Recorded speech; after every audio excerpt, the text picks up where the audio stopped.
What's going on YouTube? Sim with Vengeance, the mayor of Jam City, coming back with another video. And today we are going to be playing the Red Sox again in the ALCS. And as you see on the other side, we have the Phillies and the Cardinals. I hate the Cardinals. God, I hope they don't make it, but that's just for another day. Hopefully they don't make it. Hopefully we face the Phillies. It'll be like a rematch of the World Series back in the early 90s. But, you know, I'm not in control of that whatsoever. So if we end up facing the Cardinals, I'm going to hopefully destroy them. But today we got Game 1, 2, and 3 of the ALCS. And today we have Brendan Morrow as the Game 1 starter for the Toronto Blue Jays. He has a pretty good record, I would say. His ERA is alright, I should say. I mean, it's almost 4, but it's a 3.98, so it's not too bad. And, you know, I've been known as the Red Sox killer around the clubhouse, and, you know, the Blue Jays have really appreciated me coming up against the Red Sox and beating them. Especially since with all their star power, it's hard to beat the Red Sox. But we've come through. I've come through with big hits against them, and hopefully that will continue in this ALCS here, so we can advance to the World Series. And we got this first play right here. I can't tell who that is, but he lines out to me, and that will be the end of that for now. And now we have my first AB right here. No one's got a hit yet. Josh Beckett's on the mound for the Red Sox in Game 1. So we got a pretty tough matchup on our hands today. Beckett's one of the best pitchers on the game. But I come through with our team's first hit of the game. Little single to right field.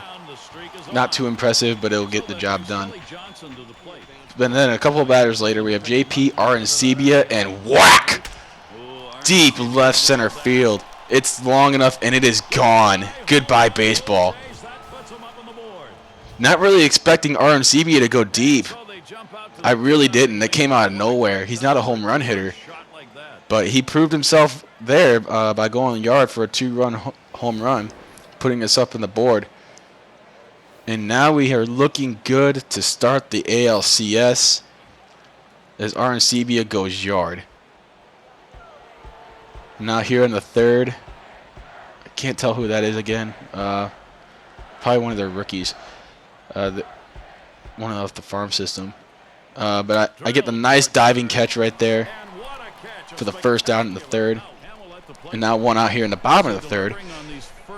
My second AB. My goal here is to drive in the run, but as you see right here, Beckett's up to 46 pitches. And I swing and miss, whiffed. Wow, that's kind of embarrassing. And then I get another foul ball, so it's actually another strike, so it's 0-2. And now we got a two-seamer right down the middle, and I get a base knock.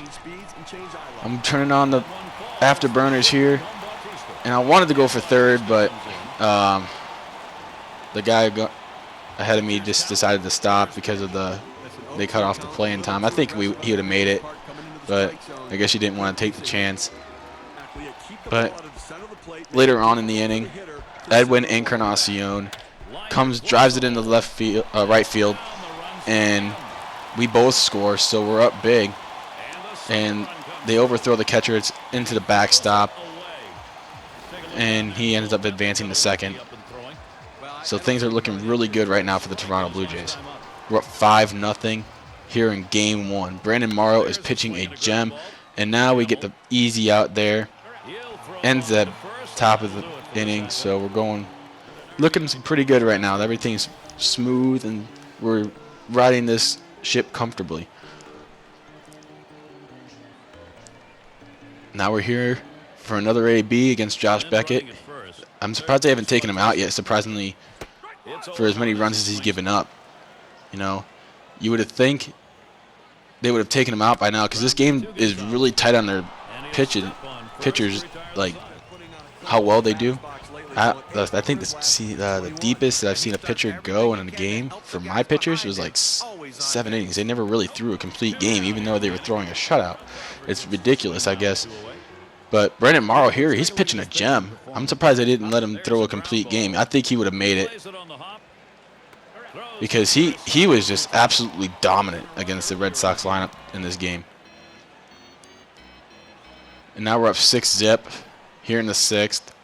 We have a new pitcher in for the Red Sox, Furman. And I get a fastball right down the middle, and I get it, drive it deep to center field. Is it long enough? No, it's not. It's warning track power. And those always hurt. When you think you got a good piece of it, you're licking your chops thinking it's going to be gone, and then the guy catches it at the warning track. It's the worst feeling in the world. Trust me, I've played baseball for a long time. It sucks. And now I'm up again, and I pop up to right field. Easy play for the right fielder. And that's going to be the end of that game. It's 6-1, and that ends up being the final score. As you see, Brandon Morrow didn't finish the game. It was Jensen. But we got game 1 under our belts, and that's quite an accomplishment for this team. We're up 1-0 in this series. Things are looking pretty good. Now we're in game 2 here, and now they got Clay Buchholz on the mound. Not throwing that many strikes to begin the game, which you would expect from a pitcher like him, since he's a pretty decent starter, I should say. I mean, he's not like Roy Halladay or Ryan Dempster or even a Chris Sale. I mean, but he's pretty good. He's legit. But he's not throwing his pitches. He got that one strike to get across. I thought it was going to be a ball, but it came back down. So we're up in 2-1 in the count. And he gets a 12-6 curveball, and it hits that right part of the zone where I'm able to drive it. And I don't know what it is about with me and curveballs, but I'm a curveball killer on this game.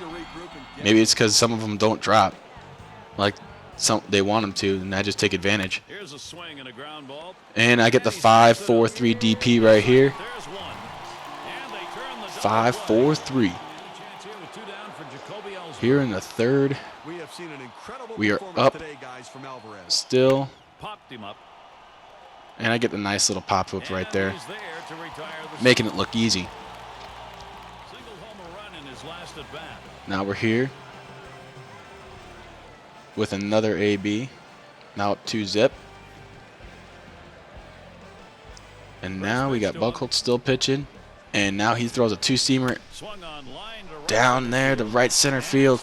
He cuts it off. It doesn't get quite to the wall, so I'm going to stay at second. If it would have got to the wall, I probably would have made it to third. But I'm not too worried about that as long as I got a good hit. And now we're up 3-1 in the 4th.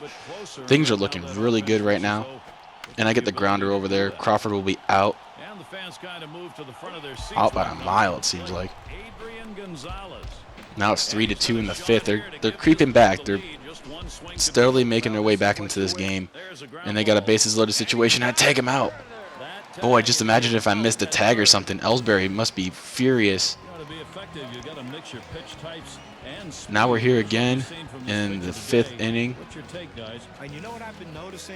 Clay Buchholz still pitching. He throws a 4-seamer up at the letters, and I take advantage of it, and it hits off the wall. And the guy in front of me is gonna score, and I get an RBI triple. So now we're up 4-2, extending our lead. Getting a little insurance for our pitcher, but it doesn't last. So you're about to see in this next cutscene right here that they tie the game here in the 7th inning. And we got Dustin Pedroia up. And he pops up to me, and I make it look easy for the first out of the inning. And now we're here in the 7th. Big moment in this game right here. Can I come through for my team with a runner on first with 2 outs here in the 7th? Vicente Padilla. Boom! It's deep. Left center field. This one is long enough, and it's gone. A 2-run homer, and now we got a 6-4 lead. Wow. The Red Sox killer strikes again. And I hit for the cycle. Are you serious? In a playoff game, hit for the cycle? Wow. That is the cycle hit. And now we're here in the 8th. After celebrating for my cycle, We're up 6-5. Can we hold this lead? And a foul ball right there. So I scoot up a little bit more. So it usually seems to happen over and over and over again. But this time it doesn't. And I get the easy out at first. And now we're here in the 9th. 1 down.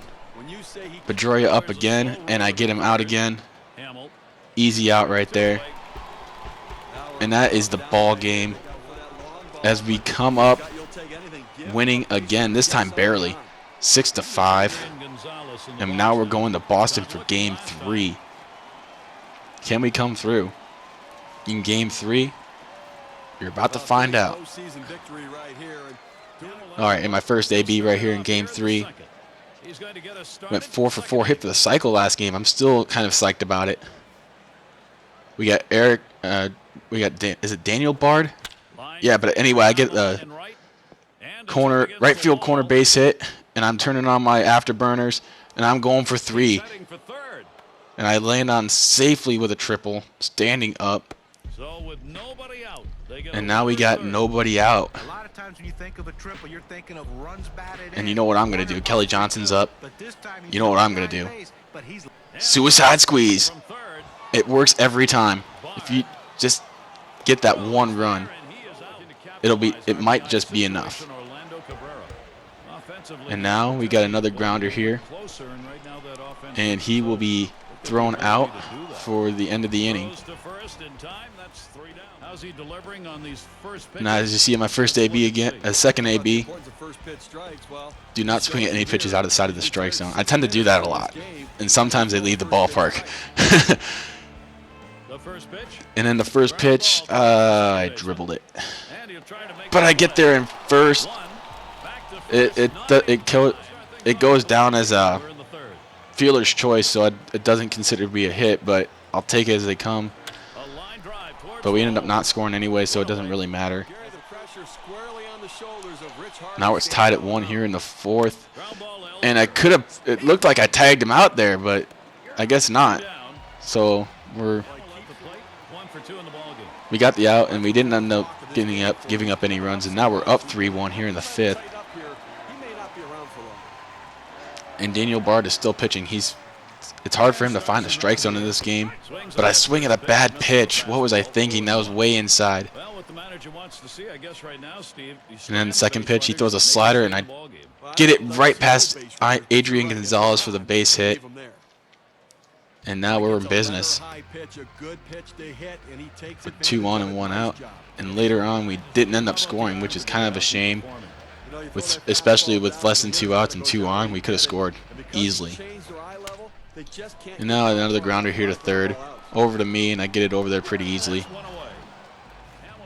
And now here in the top of the 8th inning, and we're up 1 right now.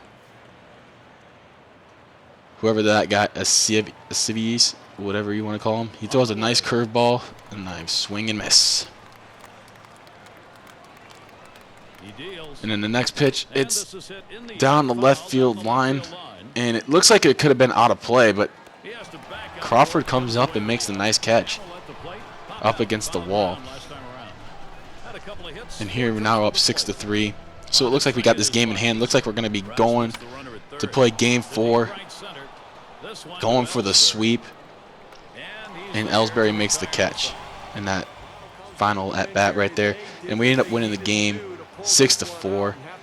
And now we go to Boston for game 4. So until next time, I'm Sin with Vengeance. Come stop by my channel, like my Facebook, Twitter, and I'll see you next time. I'm out.